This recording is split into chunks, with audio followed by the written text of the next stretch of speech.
I dressed up today because I didn't. I'm so sorry. no. Well, I thought, this is like, Hollywood. I know. I love that the tie matches the vest. Very chic. I've had this since my high school graduation. Really, it's that old. I know, right? Vintage by now. What the voice that you are hearing is the wonderful Greg Schreiner. I'm just gonna say your name, Greg Schreiner. There he is.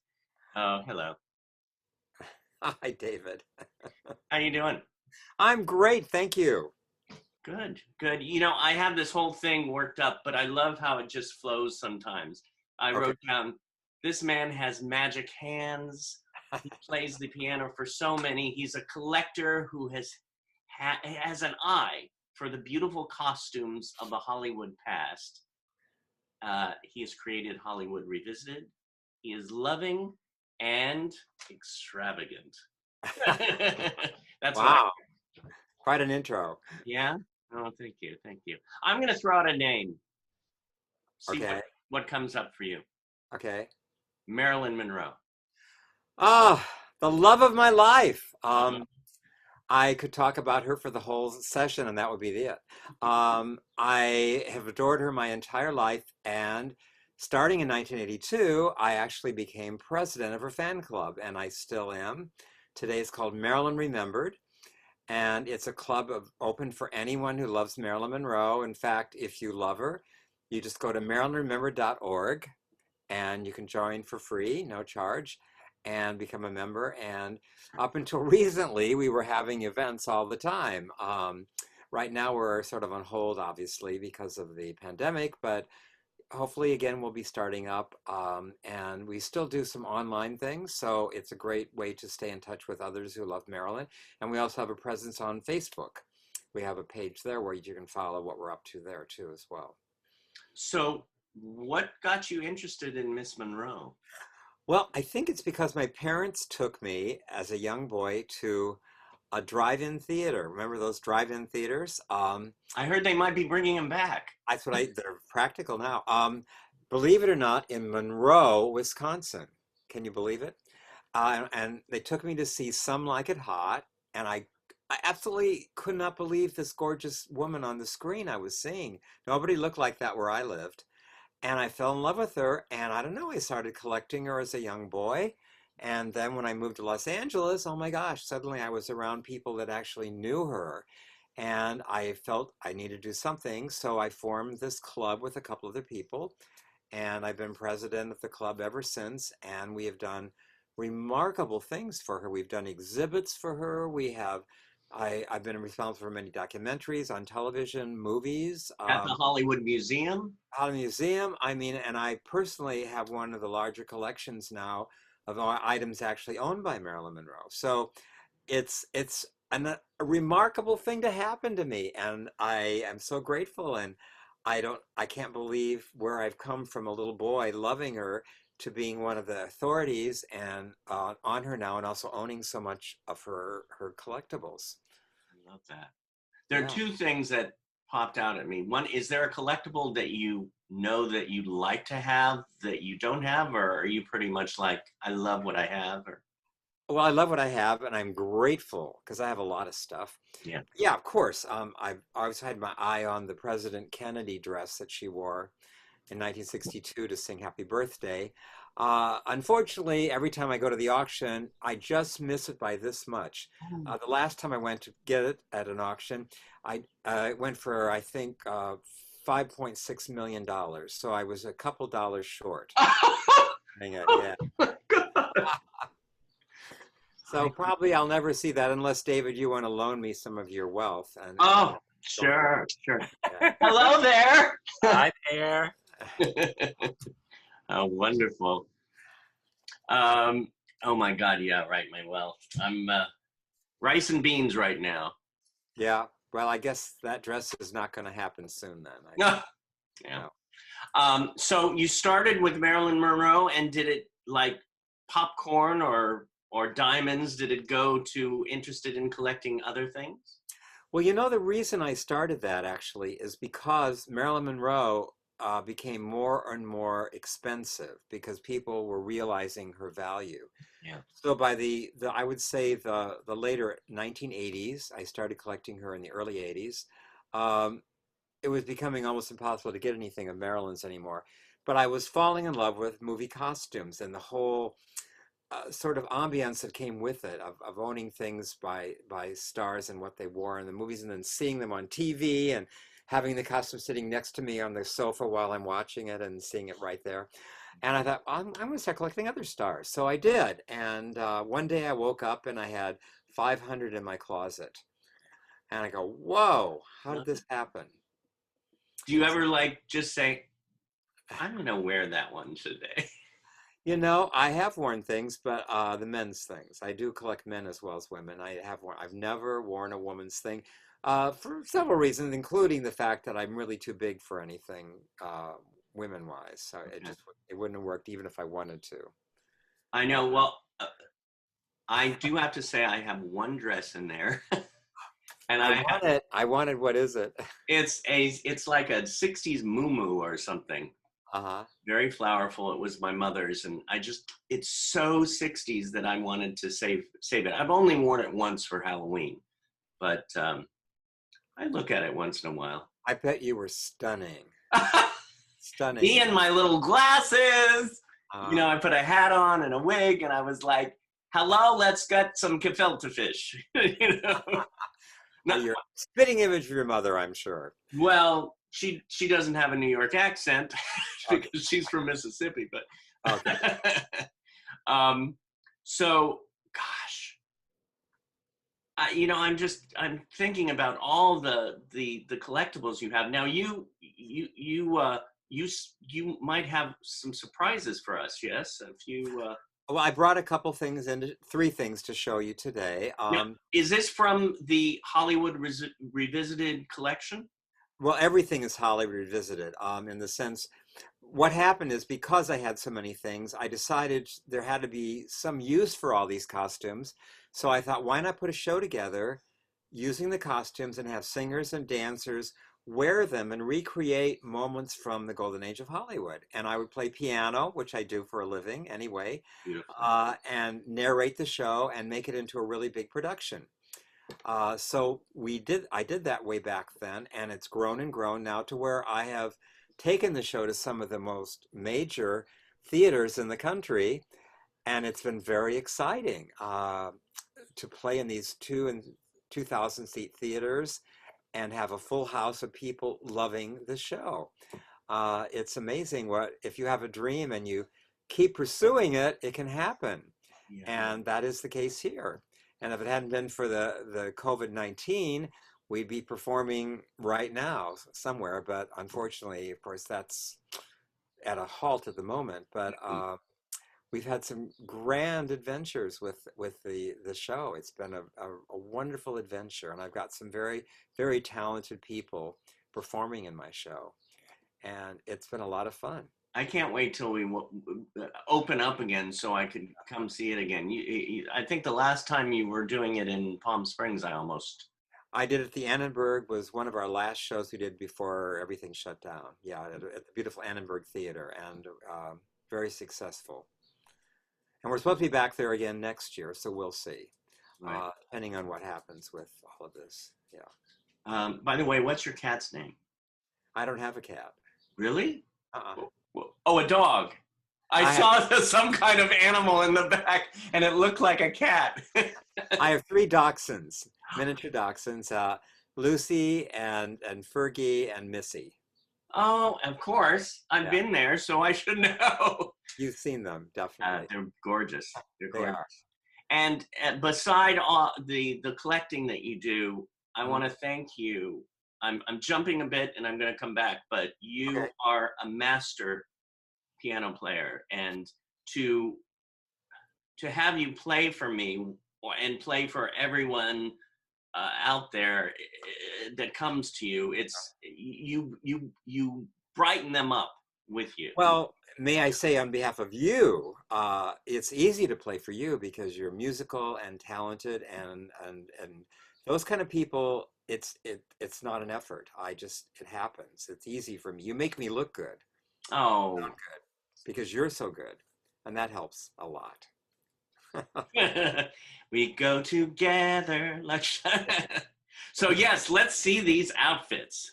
Okay, I have three for you. The first one was worn by Betty Davis Yes. in a movie called All About Eve. And it's a very famous dress. And in this particular scene, she's at a party, and she comes down the stairs to greet everybody. And she looks out at the crowd, and she goes, "Fasten your seatbelts. It's going to be a bumpy night." That's the dress. And here's the dress. I'll see if I can get it in the screen for you here. Oh my Okay. God. I love it. I love it. Okay. Thank you for this. This is exciting. This is fine. So are you sort of seeing this? I hope you can. Yes, that's the dress. This is the dress. Oh, cool. And interestingly, it was actually made for Claudette Colbert. She was supposed to be the star of the movie. And she had to bow at the last minute because she hurt her back.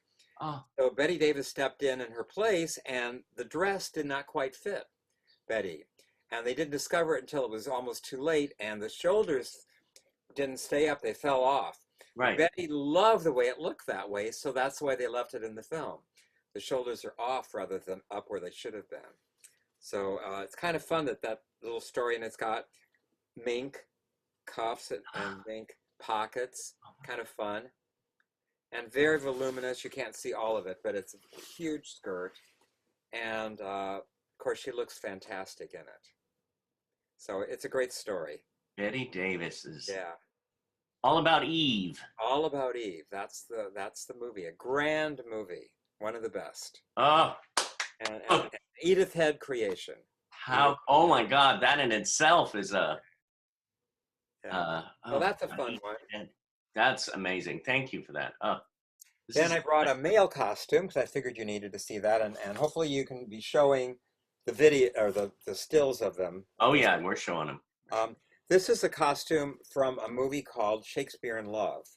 Yes. It's Joseph Fiennes' Romeo costume. Oh my God. See here. It's absolutely stunningly made. Beatrice Dawson made it, and she won the Academy Award for Best Costume Design. It's really gorgeous costume. Of course, he really filled it out beautifully too, if you remember in the movie. Yes. Yeah, so that didn't hurt either.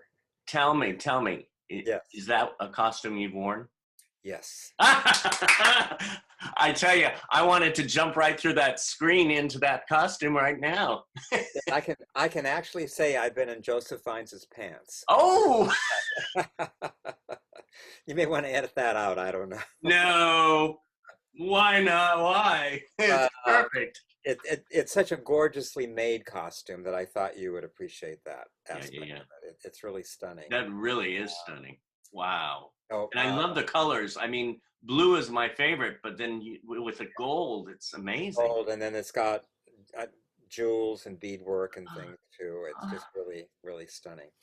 And then to conclude, I brought, I think, one of your favorite stars and mine, Barbra Streisand. This is from Funny Lady, excuse me, Funny Lady. This is a very unusual costume, and you'll see with the still a picture of her wearing this.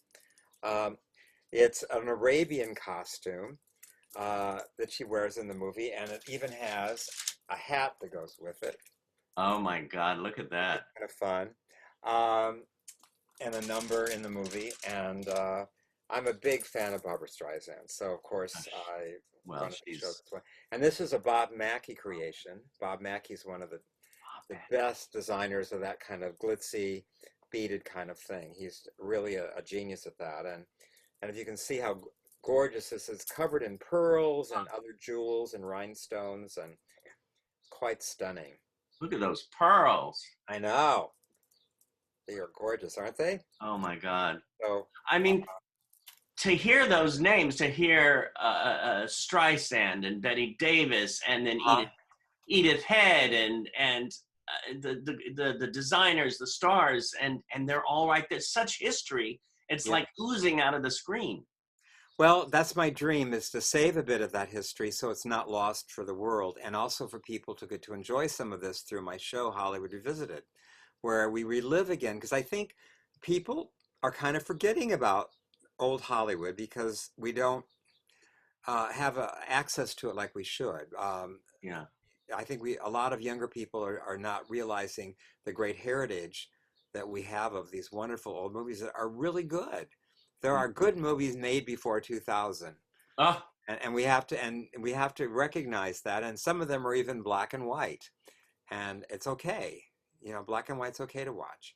So yeah. yeah, yeah, The way the Wizard of Oz started out was black and white, right? And we all know that one. yeah. So it's okay. Black and white's okay to watch. Yeah. Well, I have to catch up on my movies after 2000. Yes, that too. I'm well way behind in those as well. But anyway, here's three great costumes from three great movies. Oh. So I recommend any of these movies, and you'll see the costumes, and you'll enjoy the movies just because they're great movies too. It is, I'm really taking it all in, how it, you start with even just, you look at one bead, and then you look at the more beads and the whole outfit, and then you find out who made it, and then who wore it, and what movie it was in. It's just amazing, and it's such history. There is, and it's important to recognize all of that, and because things are different today. There's no studio system, so most of the studios do not have costume departments anymore. If they need something made, they have to do it outside of the studio, and it's not the same kind of a thing as back then, where the studio did it all for you right on the lot. So it's another era. Another era. Yeah. So, as I mentioned before, you are a beautiful and amazing, wonderful musician. I try. No, you do. I mean, you performed at the Los Angeles Concert Orchestra, Santa Monica Symphony, UCLA, and you performed at the 1984 Olympics? Yes, I was 5 years old at the time, but I must have been 3. I was a student at I had just graduated from UCLA, and I had actually performed the Rhapsody in Blue with the UCLA Orchestra at Royce Hall. So I already knew it.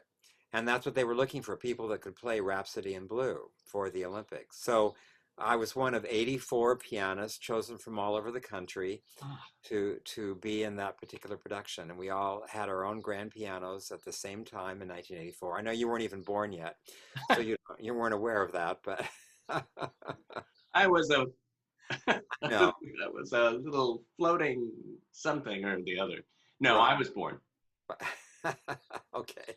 The 60s, my dear. Ah, yes, okay. The 84, that must have been like one of those moments you don't forget. Well, it was certainly, yeah, it was an amazing event. When I think about the amount of people that watched me that day, I mean, there were like billions of people watching that. Yeah. I've never had such a big audience in my entire life. And the whole production, to be a part of it, was the most, I think, best production ever for an opening ceremonies of an Olympics. We went all out here, and we had all the Hollywood glitz and glamour going on, and it was really an amazing event, and I was grateful to be a part of it. Were the pianos on different levels, or were they all? We came through the archways of the Coliseum. Yeah. And they had built up like a stack of 5, so there were like 5 pianos on every tier, and then I remember they were that. motorized, and we all then came through we were at different levels along the way, and it was really something, a little scary, to be on these things that suddenly they tipped over, all these pianos and crashing down on the orchestra and the choir below us, but it all worked beautifully and came together, and we all wore baby blue tails outfits. And it was quite an event. I'm grateful to have that as a memory in my past. A really fun one. Wow. I'm going to throw out a name. Okay. Karen Morrow. Well, the the best of the best. She's an incredible singer, actress, and probably one of the nicest people you'll ever know. Yeah. She's generous and loving and caring, and she's my neighbor. How much more lucky can I get than that? You know, Should be my neighbor. and she is. It's like Uh, a dream come true. So I'm grateful to have her into my life, and I've been, I think, playing for her now. I want to say 25 years. For her class, and it's just been it's like I would pay her to do it. It's an amazing event to work with her and to learn from her and the people that have come through that have worked with her and what she does. She's a genius. Aside from being an incredible performer, if you ever watch any of her videos, you realize, and I've seen her in performance as well, she's just phenomenal. It doesn't get any Powerhouse. better than Karen Morrow. Yeah. Well, I mean, she was one of the first people that I connected with for a class when I got to Los Angeles when I moved here. And I think I was playing for it even back I then. think so too, and that's probably where I met you. Probably. Yeah. Um, Now you've also performed for the PBS series In Search of Wisdom. You've done some bio research. Yes. I did that. It was an interesting series on psychological issues, and I played the Shostakovich piano concerto for that event. God, you could play for me because I have a lot of psychological issues. Nothing wrong with them. Just Yeah. give me some background music for my emotion at the time. It was an interesting series and very well done. So I was really pleased to be a part of that. That was really a cool thing to do. And you were the composer and performer for Masters of the Silent Screen. I was. That was a 21-hour series. I did 21-hour shows. It took a whole summer to do of accompanying old silent movies. And it was just such fun. I got to see all these great old movies, and then they put it together into a series, which was not only broadcast on PBS, but it was also given out to universities around the country as a class you could take to Yeah. learn about old movies. And I don't know if it's still playing anywhere anymore. I doubt it. That Yeah. was a long time ago, but it was very well done. And I got to learn how to do that sort of improv thing that you do with old movies where you play along because they didn't have music. So every theater in the country would have a pianist playing along while the movie was going. So I was sort of doing what all those pianists used to do back in the days when that's all there was silent movies. Wow. And they would complement what was on the screen with what you were playing in the music. Yeah. And Yeah. it was fun.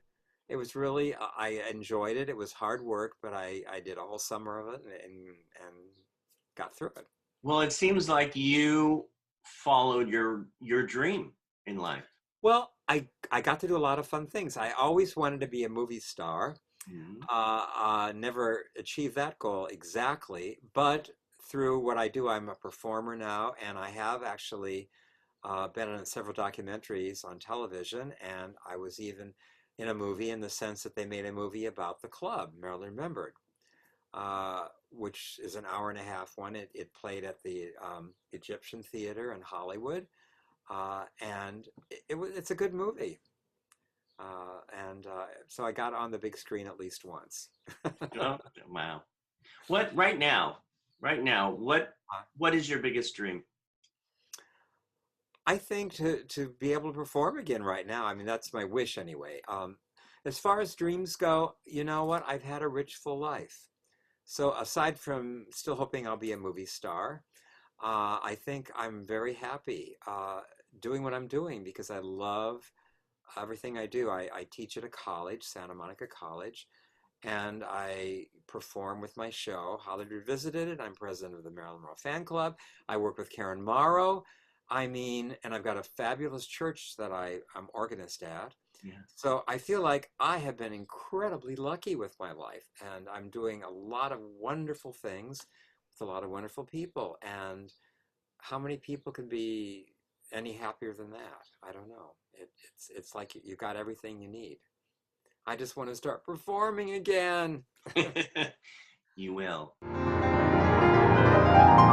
Hollywood Revisited is a stunning musical and dance review, which showcases a dazzling lineup of costumes actually worn by the stars in the original Hollywood films. Hit me, hot, watch me bounce, hit me when the hot done watch. Set to the lush and classic music of old Hollywood, sung and danced by top performers from Hollywood and Broadway, Hollywood Revisited is a unique and entertaining musical spectacle where you get to see, experience, and learn about the one-of-a-kind costume creations of Hollywood's golden age. Greg Schreiner, the creator and host of Hollywood Revisited, is not only a classically trained piano virtuoso, but is also one of the foremost collectors of Hollywood's wardrobe treasures. Greg's legendary collection of over 350 unique designs has appeared in museums all around the world. Fasten your seatbelts. It's going to be a bumpy night. I feel groggy and weary and tragic, punchy and bleary and fresh out of magic, but alive. You know, I just flew in to be here, and boy, are my arms tired.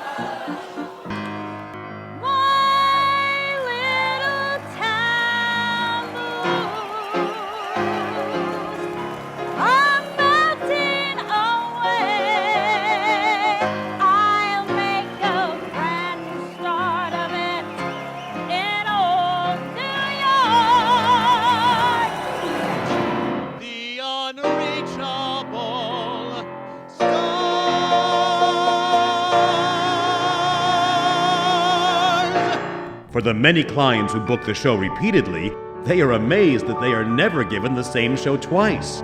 Because of the abundance of Greg's collection, Hollywood Revisited can be altered to fit your performance space and budgetary needs.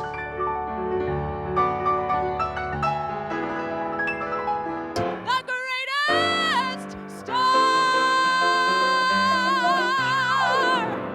Oh, do you like them?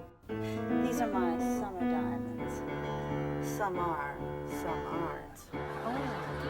Bubbles, bangles, and beads.